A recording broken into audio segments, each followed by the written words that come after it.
Almost set for the final race of the night, the SX1 final moto. 20 laps is the duration for this one. These guys on screen know how to race 20 hard laps, and we are almost set to get this one underway. Lee Hogan, let's throw it to you.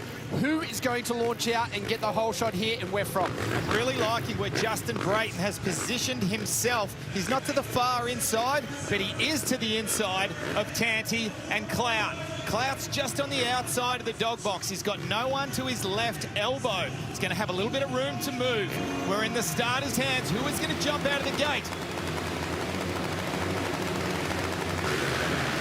Gates down, final race for the night. Who's going to get it? Oh, Tanti with a good one, but looks like Clout runs wide. Matt Moss also up the inside. He's going to grab that hole shot. He needs to hold the inside to keep that lead, and he does.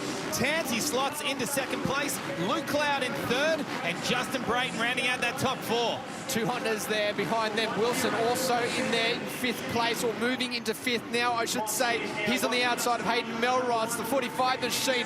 Moss, first time through the whoops, leads this one away. Oh! One lap in, and what a moment that was for Melross. Melross with a huge kick through there, and we see Luke Clout trying to go around the outside of his teammate, Aaron Tanti, coming exceptionally close. Little nail-biting moment there for team manager Craig Dack. Oh, how is this scrub from Luke Clout? And just a little bit short to that front wheel, clipping the end of it. Both the riders to the inside, facing onto the outside in the second turn. Look up there on the inside was Brayton trying to make something happen.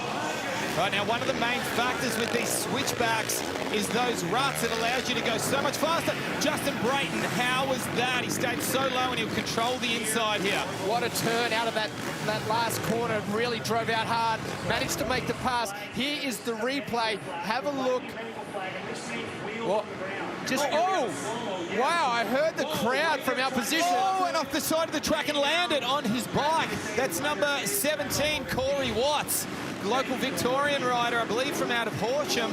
Back to the lead, though. Look at this. Moss under so much pressure. The two Yamaha riders right behind him. And it's Tanti that's moved into the lead. Wow, I am loving the aggression we're seeing from Aaron Tanti here. Fresh off the back of his outdoor national championship. And he is on fire. He's got his teammate Luke Clout, who I believe may have just, yes, made a pass. Justin Brayton needs to do something. He's done it already. He knew these guys were starting to move forwards, and he has to make their pass. Though Moss has the inside coming into this turn, so he'll control it. Oh, down goes. Is that Clout? Look to be Luke Clout down. So we've still got, yes, Clout has gone down. He can't get his left leg. Look at the ground. He's positioned underneath that rut there, so that bike is so tall. They're down to the boards. That's what's going to have caught him out, I would say. Just come in there. Let's have a look at this replay. Look at the back on the left side of screen. Probably lose the front on those boards. Front has gone down, caught him unawares, and then he has lost so much ground. Have a look at how tipped in he was. Evasive maneuver from Matt Moss. That happened too quick. Not a big crash, but man, he has moved back a lot of positions. So let's regroup to see where we're at now. Aaron Tanti has started to move forwards, opening up a 2.4 second lead. He is in front of Matt Moss. Brayton, after that early charge, has fallen back just a little bit as Moss has regrouped. So I'm liking this. So down again, Luke Clout. It has just snowballed into a couple of little mistakes here. He needs to regroup. Let's head down to Kristen. Guys, a note on Matt Moss. Tonight he's on the BBR Yamaha 450, but tomorrow he'll be on the Bud Racing Kawasaki 250. Now the Yamaha is a bit wider, so his body posture will have to change. Also, the power delivery will create a learning curve for Matt, so a completely different bike for him to adjust to tonight. Very impressive what we're seeing from him. A great job for Matt Moss doing double duties, but at the head of the pack, it's Aaron Tanti. He's starting to get reeled in ever so slightly now. He messed up that triple section. He had to roll all three singles, trying to get to that inside run, Danny. It looked to have cost him a little bit of time. A nice little over-under move there for Dylan Wills, who seems fairly comfortable on this Husqvarna 450. Just a second ago while we were with Kristen Pete, we almost had an identical situation there. Luke Clout just clipping the back wheel of another rider, didn't read the situation quite as good as he needed to, and just got a little out of control and went down. Melross almost did exactly the same thing just a moment ago as well, but it's tightening up the front. I think I just saw Wilson at the bottom of the screen. He is right on the back wheel of Brayton as well. Yeah, it's looking nice and close up there at the head of the pack, and I'm liking These guys being nice and having a good little battle going on here. I tell you what I'm enjoying, Danny, is the 20-lap final. I'm a traditionalist. You know, we come through racing Supercross in the 90s, in the heyday of Supercross here, and enjoying a 20-lap final and what can transpire in that period of time. It's brilliant. Oh, little mistake there by Moss as he got a little wide and then had to hold that motion forwards as he had to single that one through, and that has allowed Brayton a small sniff of the rear towards Moss. Will he make his pass nice and quick? So I like that far left-hand side through the woods for Justin Brayton. He's a couple of centimetres off the tough block, or should we say inches for our American viewers, and super, super close to the tough blocks and not wanting to get into that scalloped out whoop section through the middle. There, again, the board's just underneath the back wheel of Moss. You saw it come a little bit loose just there. I'm impressed with the track, but it is exactly what we thought it was going to do. It's broken up to become very, very rough. On board here with Jackson Richardson, I believe, on the Empire Kawasaki, trying to do his work. He's back there in 7th place at the moment. You can see the amount of roost that camera's already received.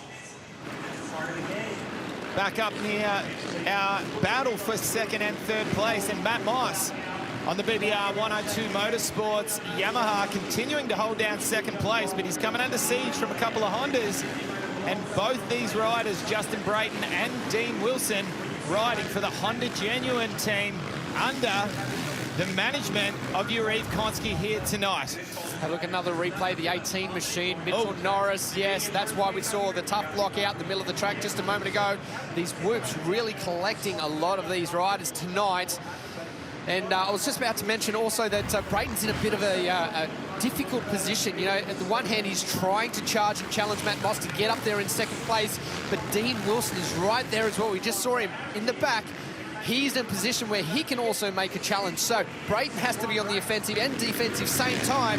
If he can clear Moss, and I know that's what he wants to do, then he can move forwards, but it's going to have to happen real soon. Well, just from the body posture and from the intensity that we're seeing from Brayton, his focus is clearly forward rather than worrying about what's going on behind him with Dean Wilson. I think Dino seriously is going to be looking up ahead, seeing Brayton right there and being pretty damn happy with his positioning on the track at the moment. Moss lazy through the left-hander, and that is allowed Brayton, but he's up the inside here, not close enough. Brayton could feel that one coming, and he blocked the line off. So Brayton finally able to make his way into 2nd. And you know what? I think that was pretty polite from Matt Moss. That could have gone ugly there if he wanted to. That was a show of respect. He could have laid down the gauntlet, thrown it up the inside, but he chose to hop in behind. Well, the crowd goes crazy. What happened? Tanty's off track. He's on the start line. That's not where he meant to be. Can you believe that? We heard the crowd go crazy from where we're sitting, and all of a sudden, Brayton is there in the lead. Now, Aaron Tanti has managed to come around the outside and somehow get that back again. He has been given an extra life here. He's like a cat with 9 lives at the moment, but he needs to settle down and regroup. That's the thing. The whoops once again. Oh! Whoa! Man, that was a save and a half.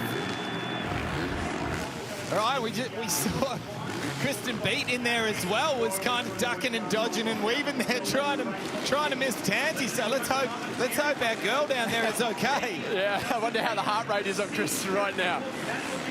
Welcome to Australia, hey? All right, somehow he's managed to hold the lead, though. Hey, and you know what? He's settled back down again. He's taken a deep breath, and that is the mark of a champion. Once again, we've got Matt Moss. He's starting to creep back onto the rear end of Justin Brayton. How you feeling down there, Kristen? I'm okay, but I happen to be standing by Craig Jack, who witnessed the whole thing. My heart is beating a little quickly right now, you know. But Craig, what do you want to see out of Aaron Tanti in the remainder of this main event? Well, firstly, I don't want to see him hit you or nearly hit you again, but you were pretty fast on your feet then. Well done. Aaron's got to dig deep. We know Brayton's a hard charger. I think Aaron just sort of hit a bit of a wall just then, so it looks like he's popped out the other end and hopefully can put some good laps together, but Brayton's really strong in the whoops. A wild main event. Thanks so much, Craig. Okay, so things starting to settle down a little bit now, Danny, as we've approached lap 11 of 20. So we're past the halfway point. And something that I wanted to point out to our viewers at home, it's not so much the physical fitness at this stage, it's the lapse of concentration that happens so easily. These guys are superhuman fit, but it's so easy to just have the slightest lapse of concentration, which is what we saw from Aaron Tanti just then. Well, big quad into the corner. Tanti holds the low line and blocks out any attempt there by Brayton there in second place as they come into a few more laps riders. Certainly Tanti has picked himself back up. He's resumed the way he was, but the stronger of the two to me, Brayton. Now the damage zone for him is the whoops at the moment because Brayton is so good. Now whether the pass happens through the whoops or it's set up because of the whoops, that is where I believe it's going to happen.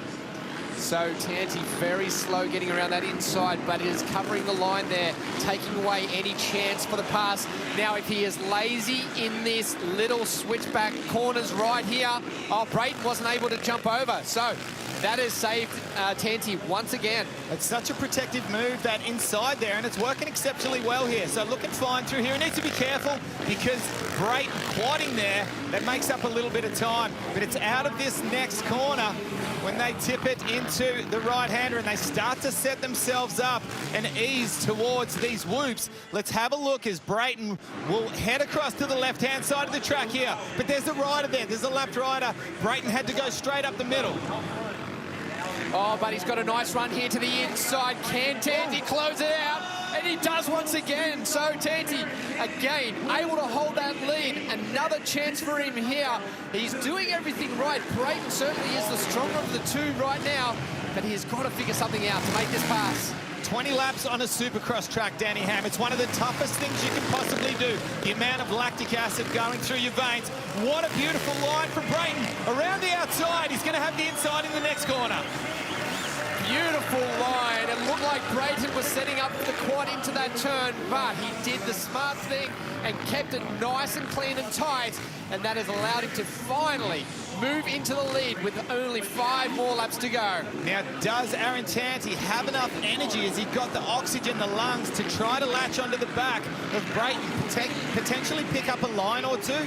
We're going to have to wait and see over the next lap or so. I believe he's already dropped off 1 or 2 bike lengths, and that could be the... Look, you just saw a little sneaky look over the shoulder. Yeah, he's got himself a bit of a gap over 3rd and 4th, which is just at the bottom of the screen there, and it's still on between Wilson and Moss as they go over. They're about to come into some lap riders again. So Moss up the inside, trying to make something happen there. Wilson very ugly over that jump this time around. This may give Moss the chance to get back in front of him as they exit this turn. Yeah, nice aggressive move there from Matt Moss. And Dean Wilson tries to repay the move there, and he does. I like a little bit of elbow bashing here. It's great to see. Well, a lot of our Australian riders haven't had the chance to do a 20-lap moto in quite some time. So this is really going to be challenging them. Moss stalls the bike in the background. Oh, so that has closed out that deal. Unfortunate for Moss. He was looking pretty good there to continue that challenge, but that has allowed the room that Wilson needs for 3rd. Now, what a return to form from Dean Wilson, who had a huge crash and a semi-dislocation of his shoulder at Cardiff at round 1 of the World Supercross Championship. He didn't know if he was going to be able to ride. He had a bit of a test ride to see how he'd go, put a social media post up on Instagram. Everything looked good, but what we didn't see on social media, he had another big crash. We just got word today, had a little bit of a chat to him during track walk. He's so fortunate to be able to be out there, but he has got to be so stoked with this ride. 4 more laps to go in this one. There is 5 seconds between 2nd and 3rd. That is Tanti and Wilson on screen. We'll keep an eye on these lap times on our monitors as they go through these next couple of laps. But, Lee, do you think that the gaps that we're seeing at the moment between the top 3 is enough to close this one out? Look, I think they've settled into their rhythm at the moment, and I think it could play out like this. Let's go down to Kristen. Yeah, a quick note on Dean Wilson. He told me today while the doubleheader is a lot of racing after that injury, he's thankful for it because he's still getting used to the Honda and how it reacts. Remember, he spent the majority of his career on a Husqvarna, so he is thankful for this seat time, and it will help him tomorrow as well. Absolutely, Kristen. I tell you, the difference between the Euro bikes and the Japanese bikes, it takes them quite a while to adapt, and that's such a nice slow-mo. Did you see the sneaky look off to the left? Yeah, and from our position, we know he's looking up to the left at the big screen that is in the left-hand corner, maybe just to see who's behind him or how many laps are left. It's very easy to see for us from here, so it's another way just to keep a track of everyone else that's on the track as well. Well, I can tell you, Justin Brayton, there is 17 in the books and there is 3 to go, and you've got yourself a very handy 7.7 second lead over second place rider Aaron Tanti. From here on out, really, it's hitting your lines. Watch out for these deep ruts in the switchbacks because they can catch you, but also watch out for the lap riders. And there's some craziness that's been on the track tonight. We've seen it all night long with the amount of riders that have gone down and the crashes in, even from the back markers towards the end of these motos. So, yeah, it's not done yet for him, but certainly he does look very comfortable. It looks like he is in that beautiful groove that we're so used to seeing Justin Brayton do here in Australian Supercross. One of the bonuses for Brayton when you're going across the whoops with the kind of skill that he has, and a lot of people don't realise this unless you actually ride Supercross. Wow! That was Moss, Matt Moss just, well, it looked like he stalled it, but he did just come to a stop and almost ran into a lapped rider. Yeah, so like I said, you've got to keep an eye peeled for those lapped riders. Was just going to make mention, Danny, through the whoops, anyone that's ridden a Supercross track would know most of us can get up and over these jumps. It's the whoops that tire you out and give you arm pump. If you've got arm pump and you're trying to stick these landers, all of a sudden everything becomes a little more difficult. These corners as well, they're not letting up either. So they're so rough coming through those ruts. They're down to the boards. I'm sure the riders are feeling that. They're tightening up on the bikes. That mistake by Moss just a moment ago, that allowed Melross to get up there into 4th place as well. So Dean Wilson well and truly locked down that 3rd place, the final spot on the podium. And likewise for Aaron Tanti, it's nice and close. It's not too far between them. We're on lap 19 of 20. So the last lap board has just come out for the Honda Genuine rider, Justin Brayton. Look at the timing on the left. They're about to come over the finish line. There's only 1.6 seconds difference between 2nd and 3rd up over the finish line. So it is so, it's down to 0.6 of a second. There's nothing in it for 2nd and 3rd now. Who will get that 2nd place on the podium and who will get 3rd? Wilson has got the bit between his teeth. He likes racing here in Australia. We can see in the background there, Dean Wilson all over the back of Tanti. Can he hold on? Big jump over, makes the quad on the very last lap. He is so close. It's going to come down to these whoops. Who is the strongest as Brayton works through the very final time through those whoops and heading around these last couple of turns. He will take the win in this one, but the surprise will be who gets 2nd in just a minute. 1 corner to go, 4 championships in a row, going for his 5th, riding for the Honda Genuine team. Justin Brayton takes win number 1 in the Fox Australian Supercross Championships. Aaron Tanti manages to hold on for 2nd place. Dean Wilson tried absolutely everything over those last couple of laps to try and get up there, but he will round out the podium. What a race we've just experienced here, Lee Hogan, at Melbourne for the first of the Australian Supercross rounds. We've still got another 3 to go after this one. Cannot wait. Let's take a look at our results from the SX1 main event. Justin Brayton taking the win. Aaron Tanti, Dean Wilson rounding out the podium. Hayden Melross, Matt Moss, Dylan Wills. We've got Webster, Richardson, Dylan Wood, Sigliano, and Elijah Weesey in 11th place. A few of our privateers up there as well. Mitchell Norris, Joel Whiteman, Luke Cloud, unfortunate after those couple of crashes, way back there in 14th place. As we take a look now at the highlights of this